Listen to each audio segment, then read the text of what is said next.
Hello दोस्तों, good evening.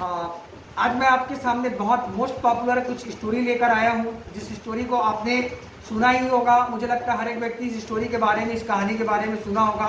तो दोस्तों, हम बात कर रहे हैं खरगोश और केचुआ की कहानी की बात कर रहे हैं। अब आपको याद भी आ गया होगा कि मैं किस कहानी के बारे में बात करने वाला हूँ।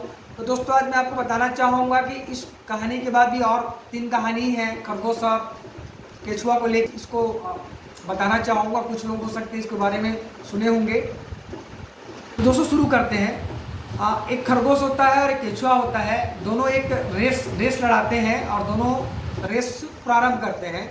तो केचुआ अपनी चाल से चलना प्रारंभ करता है और खरगोश भी अपनी चाल से चलना प्रारंभ करता है। और वो जंप करते करते खरगोश बहुत आगे निकल जाता है। फिर खरगोश कैसा लगता है यार कि केचुआ की धीरे चाल से वो आ रहा है, तो खरगोश एक काम करता है कि पेड़ के नीचे आराम करने लगता है और वो सो जाता है।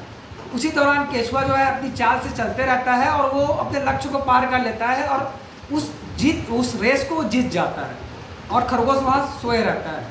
फिर बाद में क्या, ये कहानी आपने सुना होगा कि इससे ये सीख मिलती है इस कहानी से हमको कि हमें आराम नहीं करना है, हमको चलते रहना है।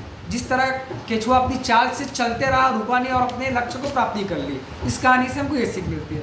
तो दोस्तों, इसके बाद क्या होता है, उसी खरगोश उसका दिमाग खराब हो जाता है और वो केचुआ को फिर से बोलता है कि चलो हम फिर से रेस लड़ाते हैं। इस बार खरगोश ने वो गलती को नहीं दोहराई, वो आराम नहीं किया। वो अपने जंप मारते मारते लक्ष्य को बहुत जल्दी प्राप्त कर लेता है और उस रेस को जीत जाता है।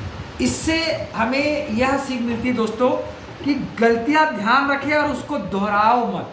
तो दोस्तों, हमको पता रहता है कि कई बार हम गलतियां करते हैं और उसमें हमारी हार होती है, तो हमको कोशिश करना है कि उस गलती को दोहराए ना और उसको ध्यान रखें। अब दोस्तों क्या होता है, अब केचुआ परेशान हो जाता है, गुस्सा हो जाता है यार कि एक बार मैं खरगोश जीत गया, दूसरे बार मैं हार गया।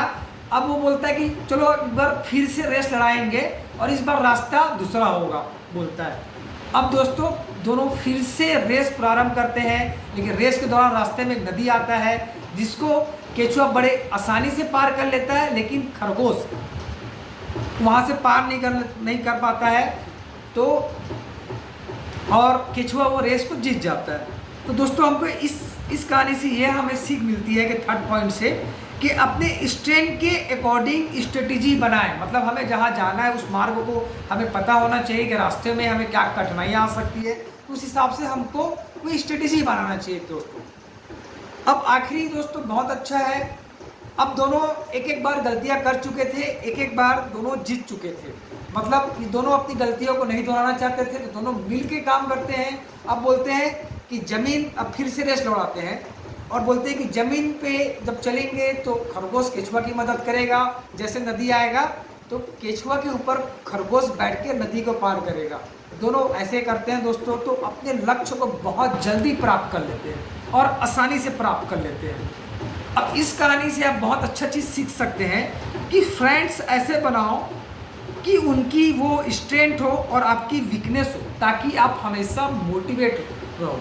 दोस्तों, मैं फिर से रिपीट करता हूँ, दोस्त हमें ऐसे बनाना चाहिए जो आपकी वीकनेस हो और उनकी स्ट्रेंथ हो, है ना, जिससे आपकी वीकनेस उनकी स्ट्रेंथ की वजह से मजबूत हो और आपको लक्ष्य की प्राप्ति हो जाए, ताकि आप हमेशा मोटिवेट रहो दोस्तों। तो यह था कहानी दोस्तों की, खरगोश कहानी चैप्टर 1 के पीछे चैप्टर 2, चैप्टर 3, चैप्टर 4 है। चाहे तो इस वीडियो को दोबारा देख सकते हैं और अच्छे से समझ सकते हैं। तो कुछ पॉइंट्स है जिसमें हमने बहुत अच्छे से बताया है और कोशिश करिए इसको फॉलो करिए।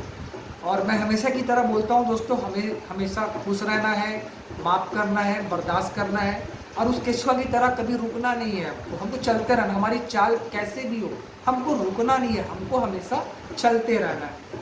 और आपने देखा होगा कि हमने जब भी चलना प्रारंभ किया रुका नहीं, तो हमको जहाँ जाना है हमने मंजिल को प्राप्त ऑलवेज कर लिए। Okay, thank you very much दोस्तों।